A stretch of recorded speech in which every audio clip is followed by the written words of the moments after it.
My name is Will, and I did my Phenology project on the flower loss of the weeping bottlebrush. This is a plant here on the University of Arizona campus. For an intro to this study, observations were recorded using photography and journaling of the plant, and photos were taken weekly to document the state of the flowers and visual changes over time. Journal entries were used to record weather conditions and dates. My hypothesis was flower loss in the weeping bottlebrush increases in response to cooler temperatures and shorter daylight hours as the fall season progresses. Specifically, I expect that flower loss will peak towards the end of the fall season. The question that this study aims to answer is, how does the seasonal transition in fall affect the flowering patterns of the weeping bottlebrush? But more specifically, how do temperature, light, and other environmental factors correlate with the loss of flowers over time in this plant? Purpose of this project is it helps understand how climate change and seasonal transitions can affect plant life cycles, particularly flowering plants. Since plants like the weeping bottlebrush contribute to local biodiversity and aesthetic value, understanding their phenology can inform environmental conservation and urban landscaping strategies. For the data visualization of this, I created a graph of the approximate flowers lost each time I documented the plant every week. And as we can see, there was a little bit of loss each week as temperatures started to cool, but it was not a great gradual loss until around the beginning of November, where we had a really cool week with rainstorm and a lot colder highs and lows. And that's where I noticed the significant change in flower loss in the weeping bottlebrush. And I also created a graph of the high and low temperature in Tucson from October 8th to November 19th. And as we can see, the temperatures kind of remain stable for the first 3-4 weeks. The highs and lows were pretty consistent. There's no gradual changes. And around November 11th and the week ahead of that, there was a lot of cold weather and a lot colder lows and rainstorms that I think caused a lot of the flowers on this plant to be lost. As we can see, from the picture I first documented of the weeping bottlebrush, the flowers are red and lively and look live, as from the latest picture I documented from this project is the plant has a lot less color. There's visually not as many flowers at all. There's hardly any that remain fully in contact over this week period where I documented the weather and the different changes from the conditions. Qualitative observations.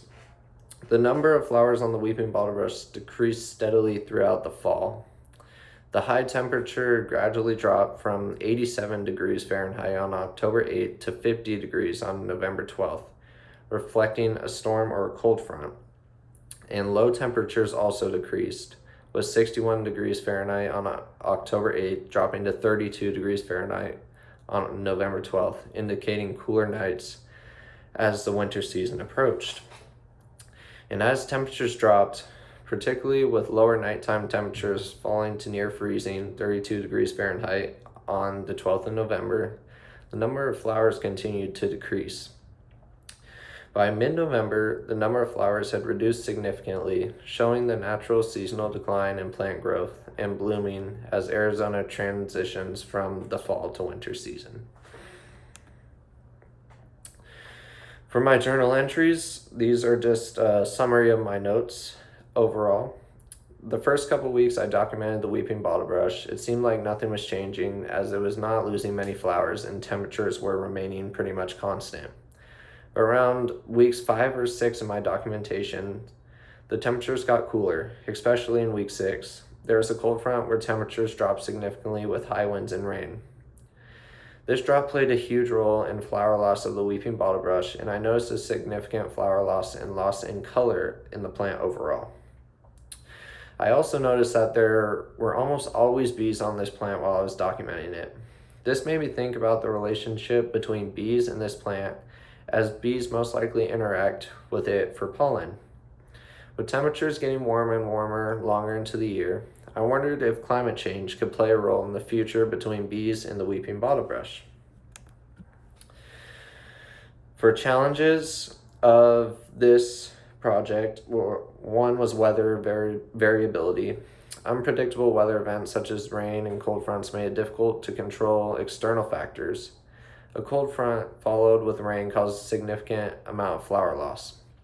Observation frequency was another challenge. While photos were taken only once a week, infrequent visits to the tree might have missed small-scale changes in flower loss. Moving on to discussion. The data supports the hypothesis that seasonal transitions marked by falling temperatures and shorter daylight hours led to a reduction in weeping bottlebrush flowers.